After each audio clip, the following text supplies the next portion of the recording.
Manyanya, sogea kwa hapa kidogo. Kidogo tuunganishe hapa ndugu yangu. Kabla hajananili Manyanya. Sogea bwana tajiri, sogea. Bosi hayupo hapa?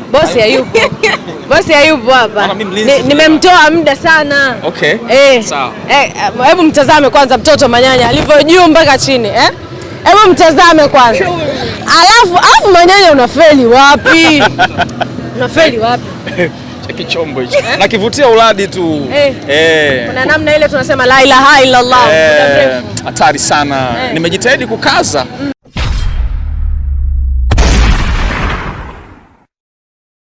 Nafasi ya kupiga stori na Leila ni moja kati ya watu ambao wanafanya vizuri sana kwenye tamthilia ya Dunia.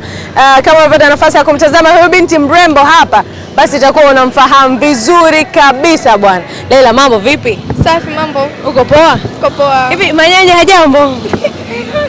Hata tunashinda kumuuliza Kawina, inabidi tumuulize Manyanya maana hatujaelewa sasa hivi, Kwa nini Manyanya watu jamani?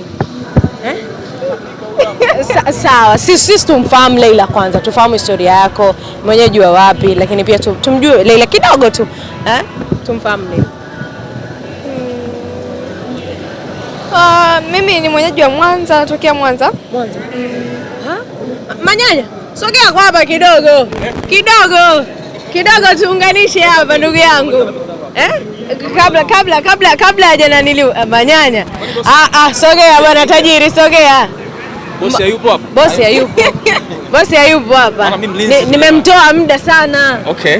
Sawa. Hebu mtazame kwanza mtoto Manyanya alivyo juu mpaka chini, Hebu mtazame kwanza. Alafu Manyanya unafeli wapi? Unafeli wapi? Cheki chombo hicho. Na kivutia uladi tu. Kuna namna ile tunasema la ilaha illa Allah. Hatari sana. Nimejitahidi kukaza. Lakini nakuaminia. Amini bahati nzuri kuna namna huwa nikiamua kudindisha hivi nadindisha vizuri. Kiume. Lakini sasa tangu nimeanza kudindisha wajumbe wa kwenye kikao kikuu wakasema mjumbe mwenzetu, mbona kuna namna kama hauzingatii katiba zilivyo, tunaweza tukakutoa kabisa kwenye hicho kiti. Nikasema hakuna, nipeni muda kidogo. Kwa hiyo nafikiri mpaka season ya mwisho kilichotokea yenyewe mmeona. Tumeona mtoto amekalishwa. Mtoto kajaa kwenye mfumo. Lakini Manyanya, kuiba mali ya mtu ni dhambi. Wewe mali yako iliibiwa, ulikuwa unakasirika muda wote ndugu yangu. Lakini mimi bado sijaiba. Yaani kama unaona yanayoendelea mpaka saa hizi, nafikiri ungenipongeza na kunitetea. Nikupongeze na kukutetea? Kabisa. Wewe mpaka imefikia hatua umemkumbatia vile Manyanya. Lakini sifanye chochote. Yaani pale bosi akikukuta unajua nini kinatokea? Yaani pale nilimbeba tu. Kwani vibaya kumbeba mtu jamani? Unajua akikukuta yeye mwenyewe sasa mwenye mali nini kinatokea? Sasa kwa sababu yeye nature yake ni wivu, ile itakuwa ni issue kubwa. Lakini binafsi yangu mimi pale nimembeba tu, nimemsupport kumbeba mtoto mzuri hivyo. So unajua watu wazuri wanatakiwa wapate wapetiwe wapate mahendo nini. Kwa mimi nimembeba tu alafu namwacha anaingia zake nyumbani. Kwa maana hiyo hapa tuseme wewe unajitetea kwa namna moja au nyingine. No, sijitetei. Ni kweli. Kwani nimefanya jambo gani? Hujafanya kitu. Sasa shida iko wapi? Lakini unambebaje mke wa mtu? Manyanya mkeo aliguswa mkono tu ukawaka. Hamna, mimi kwa nia njema tu. Ningekuwa na malengo mabaya ningekuwa nishamaliza muda mrefu. Wewe mwenyewe umeona mtoto alivyokuwa anakuja. Lakini mimi namheshimu, huyu ni bosi wangu kama alivyokuwa bosi mwingine, naishia hapo. Ila kwa nini wanawake muda mwingine wanakuwa wepesi sana kwa Manyanya? Tukimtazama Katha naye alikuwaga hivi, alijiletaleta sana kwako. Kuna namna hata wewe akakufungia. Kuna namna nikikaa naye hata dakika 10 tu, unaweza kunisumbua vile. We mali yangu ipo huko nje inafanya vizuri sana, wewe niache bwana. Kwa nini inakuwa hivi kwa Manyanya? I'm just joking. Tukirudi katika mifumo ya michezo, nafikiri story iliumbwa kuwa hivyo. Sawa, kuwa ni mtu ambaye atapata misukosuko ya kuhitajika kimapenzi na baadhi ya watu fulani. Kuna namna anaweza escaping yake itamletea changamoto fulani. Ndivyo ambavyo mchoro ambavyo umechorwa. Ni kama ambavyo asingekuwepo Manyanya kwenye mchoro ule, angekuwepo mtu mwingine yoyote, basi ndicho ambacho kingemkuta. Kwa hiyo kwangu mimi sio kama ni handsome sana, sio kama ni mtamu sana, sio kama ni fundi sana, not. Lakini story ilimchora Manyanya aishi katika mazingira hayo. That's what happened. Sawa. Tukimtazama Leila, tunamtafsiri kama mwanamke wa aina gani kutokana na matendo yake na tabia zake ndani ya Dunia season ya pili? Kuna siri kubwa kuhusu Leila ambayo nisingependa niiongee sasa hivi. Lakini siku ambako siri hiyo itafunguka kimchezo, nafikiri utanielewa nilikuwa na maanisha nini. Ambayo number 1 iko hapo ni secret. Lakini number 2 ni mwanamke ambaye kuna kitu alikuwa anakosa kwenye mapenzi halisi. Unajua zile. Kwa yeye mwenyewe naturally anahisi kabisa pamoja na kwamba nina mume na ambaye naishi naye ndani, lakini I feel insecure kukaa na mtu ambaye ni masculine for real. That's what missing for her. Kwa hiyo simlaumu kwa hilo. Ndio maana in the moment anakutana na mshikaji ambaye kwa namna moja ama nyingine anaweza kutouch zile hisia zake, na yeye anajikuta yupo connected kirahisi. Kwa hiyo ni mtu ambaye amekosa kitu fulani ambaye anakihitaji kwa mtu mwingine. Sawa, ni mtu ambaye amekosa kitu fulani ambaye anakihitaji kwa mtu mwingine. Yeah. Sawa. Mimi nataka tumzungumzie Leila. Leila Manyanya, kwanza unamwona ni mwanaume wa aina gani kwenye jicho lako? Wajna ananiaibisha jamani. Wajna unaniaibisha mimi mwezio. Sinaona aibu. Nini kinakuvutia kwa Manyanya? Ongea, usimwonee aibu. Mwamba huyu hapa. Afu tunamweza. Yaani mimi na wewe tukimchukua huyu tunamweza kabisa. Kweli? Na mimi na wewe tumejazia, tunambeba huyu, nakwambia. Niambie, Manyanya ni mwanaume wa aina gani kwa jicho lako? Smart.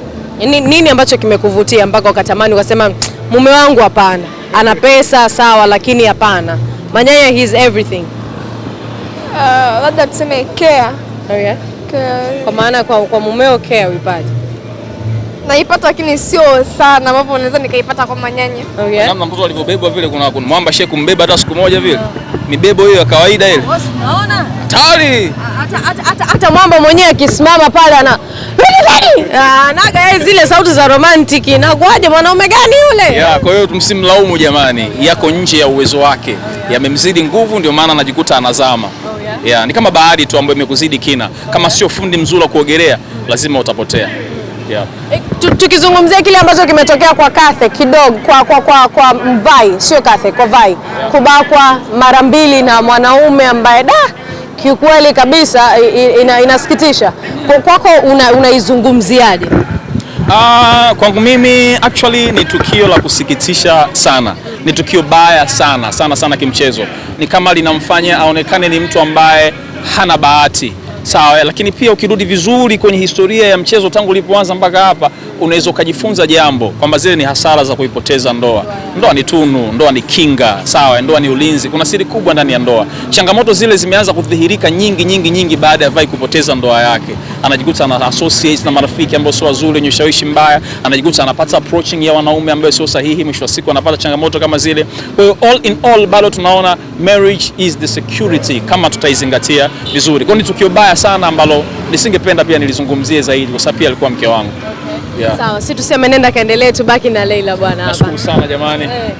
Boss, mimi naingia ndani. Mbona sijaelewa? Au ni bosi wangu bwana. Mwage heshima. Heshima zote nampa. Ndio analipa huyu. Kabisa. Sawa bwana. Na chakula nakuletea. Na chakula zaidi ya mara moja. Kabisa. Haya mahaba mimi nayataka bwana. Wewe acha tu.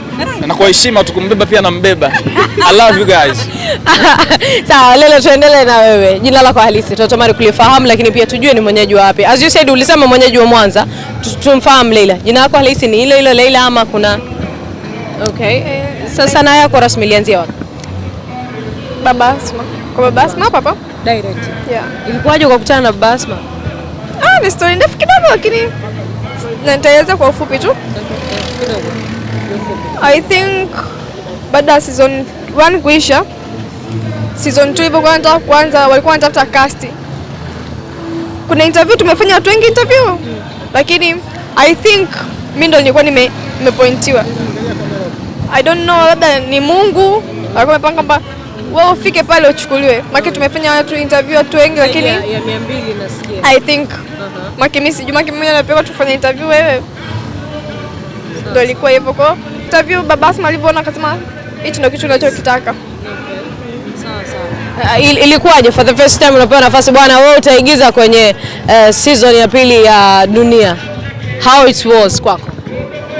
Kwanza sikutegemea kwamba nenda kufanya interview itakuwa ni Dunia, kwa sababu kipindi nafanya interview niliambiwa ni movie tu. Kwa hivyo ambapo kama ni Dunia. Kwa hiyo sikunaambiwa kwamba unataka kushuti kwenye Dunia. Kwanza nilikuwa naogopa. Na za hivi Dunia ilikuwa naiangalia vipi kwenye TV na mimi naenda kufikia mule. Siku ya kwanza nilikuwa natetemeka kushuti. Nilikuwa naogopa sana. Na mimi naenda pale kusimama na kina Manyanya. naenda kumwona Manyanya, naenda kumwona Kipepeo, naenda kumwona nani. Siku ya kwanza kweli yani nilikuwa na furaha mpaka nashindwa kuelezea kwamba nina furaha. Okay. Ni mtu gani alikuwa anakuvutia sana kwenye dunia? Ukawa unasema mimi nikiwemo yule nahisi yule nitapita naye. I think mtu alikuwa ananivutia kumfuatilia. Yes. Kipindi kile mimi naangalia dunia nilikuwa napenda sana kumfuatilia Manyanya na Mati. Okay. Yale mapenzi yao. Alafu nao umejikuta umeingia kwenye nafasi ya Mati sasa. Sababu tukimtazama Leila tunamwona kaingia kwenye zile nafasi za Mati, kumpenda Manyanya na nini kila kitu yeye ndo katubebea sasa hivi. Unaliona hilo? Kuhusu kuingia kwenye nafasi ya Mati, I think no. Sijaingia kwenye nafasi ya Mati kwa sababu kila mtu anapoingia kwenye sijui niongee nini. Kila mtu anapoingia pale, kila mtu anakuwa ana uhusika wake. I think Baba Asma mimi aliniona kwenye uhusika huu na Mati alionekana kwenye uhusika ule. Sisi ni watu wawili tofauti na kila mtu ana story yake tofauti. Okay. Hatuna story sawa. Hata tu kumpenda Manyanya. Hivyo labda kumpenda Manyanya, lakini ukiangalia na Mati ni vitu tofauti. Okay. Yeah. Leila wewe una asili kazima? Mpotaji. Una asili kidogo ya Uarabu? What happened kwa wazazi? Baba? Babangu ni Muhindi, mamangu ni Msukuma. Na Wasukuma na Wahindi wanapendanaga, sio kwa nini? Ilikuwaje wewe kuingia huko? Nani alitoa go ahead? Maana I know kwenye watu wenye asili kidogo kunakuwa na mushker kuingia kwenye sanaa. My mom. Okay. Ana support sana na siku aliyojua kama mimi niko kwenye sanaa. Hata nikimwambia leo nikimpigia simu sasa nikamwambia mimi nataka kutoka. Ni mtu wa kwanza kuniambia kwa nini? Kwa nini utoke kati ndo sehemu nilikuwa naitafuta muda wote, kwa nini utoke?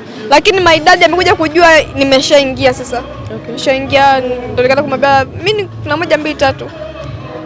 Ni vitu ambavyo wenyewe hawavipendi kwa sababu najua Wahindi wenyewe wana misimamo yao. Na sijalelewa sana na nimeona mamangu. Siku ninapotaka kuingia nilimwambia mamangu akabless, ndivyoona yeye bless. Kwa sababu yule pale babangu siwezi nikasema kama simwambie. Yes. Yeah, nikamwambia pia na akasema okay it's okay lakini jiangalie kwa makini tu. Oh yeah. Kwa maana baba yupo Tanzania. Yeah, yupo Tanzania, kwa nini asiyepo? Yupo sehemu gani? Na yuko Mwanza huko kwama? Yupo hapa pada. Okay. Ila mama ndo yuko Mwanza. Yeah. Okay. Unapata nafasi ya kuonana na baba na nini? Napata nafasi ya kukutana na babangu na sasa hivi ipo hospitali kidogo anaumwa. Oh yeah. Amelazwa kwa. Pole. Sitaki sana kumzungumzia. Pole. Are you okay? Yeah, I'm okay. Tusimzungumzie baba sababu it seems like unaenda kulia. Sitamani hicho kitu kitokee. Mama ana bless kwenye kila kitu ambacho unakifanya. Sababu sisi tunajuaga wazazi wa kike wanakuaga ndo kila kitu kwa mtoto wa kike. What happening kwako? Yaani ni mtu ambaye ana support kila kitu ambacho nitamwambia kwamba nataka nifanye hichi. Kama kwa kinaona niko kiko sawa na nikiongea kwake kinaweza kikawa kiko sawa, ana bless. Okay. Na ni yeye ulikuwa ukiishi naye Mwanza. Ulipomwambia nataka niende Dar es Salaam kwa ajili ya sanaa ilikuwaje? Sikuja Dar es Salaam kwa ajili ya sanaa. Oh yeah. Lakini niliamini ipo siku nitafika hapa nilipo. Okay. Na ulikuja Dar es Salaam kwa ajili ya? Nilikuja Dar es Salaam kwa ajili ya kujifunza masuala ya makeup. Okay. Nilifikia kwa shangazi yangu, nikawa naishi kwa shangazi yangu. Kwa hiyo mimi kuja kwenye sanaa, niliamini tupo siku moja mimi nitasimama hapa niliposimama leo. Lakini nilikuwa sijui ni njia gani ya kusimama hapa, nilikuwa sijui chochote kile kuhusu sanaa. Inshallah nashukuru Mwenyezi Mungu nikutana Baba Asma. Ni kama vile Mwenyezi Mungu alimshusha kwangu. Kuja kutambua hichi nilicho nacho sasa hivi mnachokiona. Yeah. Sawa. Na auntie ali bless kuwe kuingia kwenye sanaa ama it was hard? Auntie ali bless lakini sio sana. Okay. Sawa, mimi niseme asante sana.